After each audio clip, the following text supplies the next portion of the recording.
tell you guys. 3.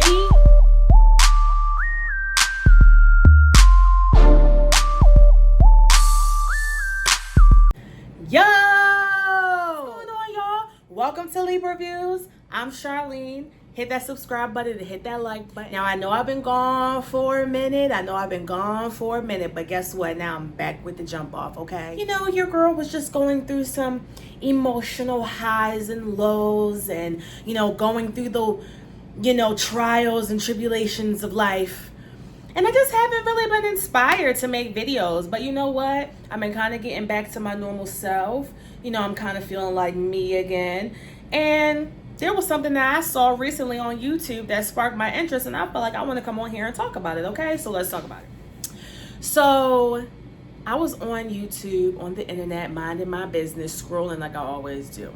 And I ran across this interview on Young Miami, Carisha's podcast, Carisha Please. And she was interviewing this artist named Mariah the Scientist, okay? I don't really listen to Mariah the Scientist that much. I do think I have like a song or two in my phone that she has, orchestrated and produced or whatever. And I do know that she's, dating Young Thug,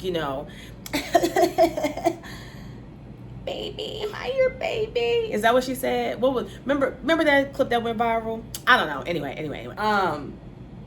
She was on Carisha's podcast. Okay, cool. So I'm watching the podcast, and you know what? I really liked Mariah the Scientist. I really liked her energy. I liked the things that she was saying. She just seemed like a really, really cool, down to earth, cool ass chick. I really, really liked her vibe.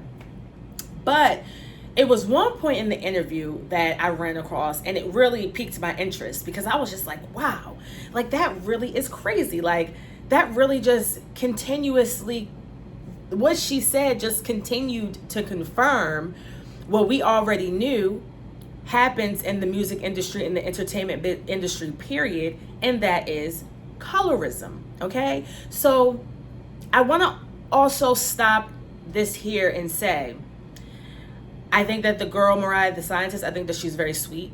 I think that, she had really good energy when she was giving an interview. I don't have anything negative to say about her. But we can't help but to acknowledge, societal,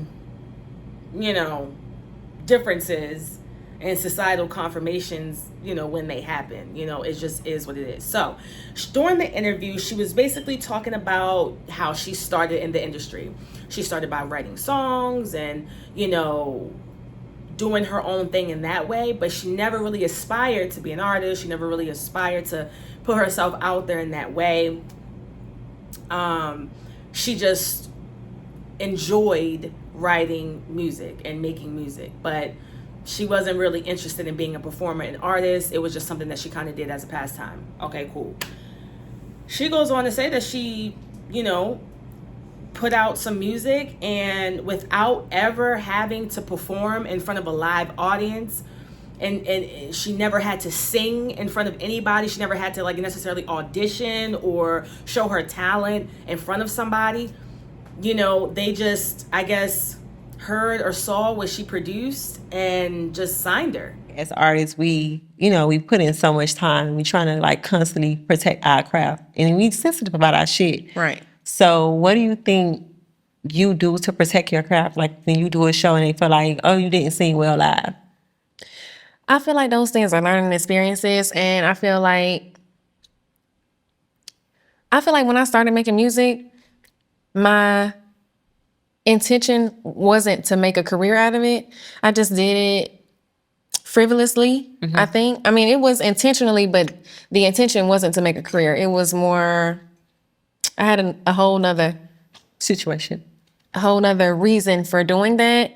And I feel like I just was blessed, and with the opportunity to make something out of it. And I feel like I took advantage of the blessing, because if you don't, I don't want to ever make God think I'm ungrateful for like anything he's presenting me, because maybe he's showing me something that's not only can change my life, but it can change other people's lives. So I feel like I decided to act on that.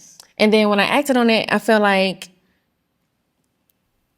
I was expected to live up to these, I guess, expectations maybe. But I feel like I was really hard on myself because I didn't know what I was doing.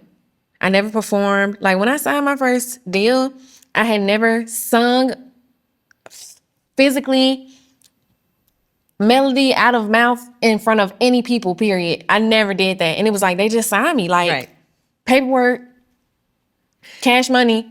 So as you see in that clip there, or hear in that clip there, because I ain't show you nothing because I'm trying to get monetized and I don't think I can really show y'all the videos, but as you just heard, you know, she pretty much said, you know, she never had performed ever. She never had to physically sing in front of anybody, and that would be a producer, a music exec, anybody. And she just, based off of the songs that she had written, or, you know, based off of the very, very minuscule effort that she had put into being a singer, based off of that, she was able to get a music deal and get money. And it just shows, because you have, now, before I even get into that, I do want to say, Carisha did, right after Mariah said what she said about how she didn't really have to work that hard and she just got signed off the bat, right after that, I will say, Carisha said the same situation happened with her. Her and JT put out a song, it went viral, and she got signed.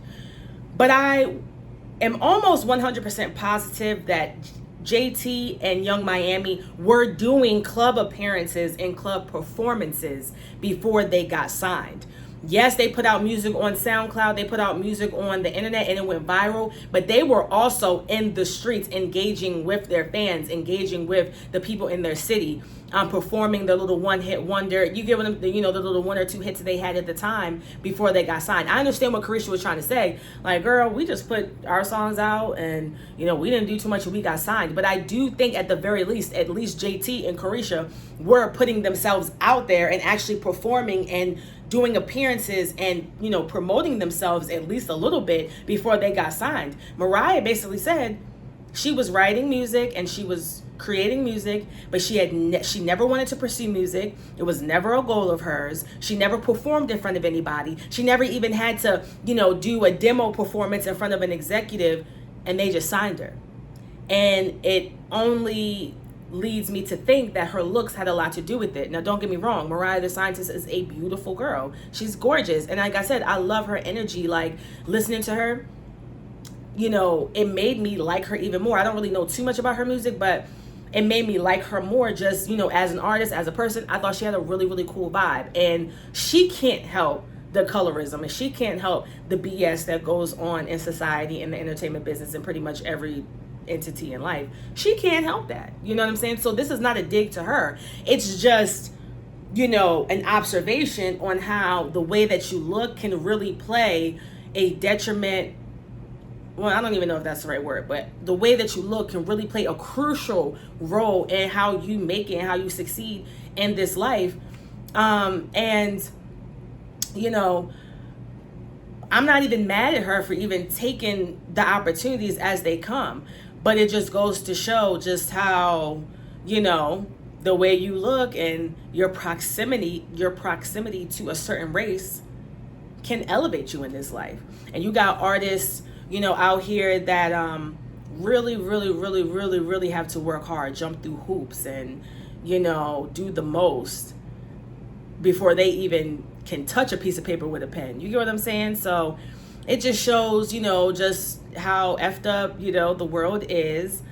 And, you know, hopefully these things change, but, you know, what you're gonna do about it, you know? But just, I guess, talk about it, acknowledge it, you know, and just try to do better. But, you know, I just definitely thought that was interesting, you know, when she had said that during the interview. But I suggest those who have not seen the interview on Carisha, please go watch the interview. I thoroughly enjoyed it. It really made me like Mariah the Scientist a lot. I think that she has a really calm, you know, cool energy. She was dropping some really good life tips.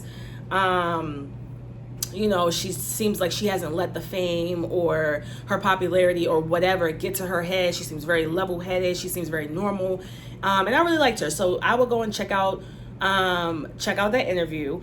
But you know, we gotta close the gap with this colorism situation. You get what I'm saying? Because you got girls out here of darker complexion that damn near gotta jump through hoops, you know, before they get acknowledged. And then you have, you know, a very, very, very, very, very, very fair-skinned, white-skinned individual that don't even have to do nothing, don't even want a career as being an artist, and they just get signed and get handed a ton of money. So it is what it is, but that's all I had to say.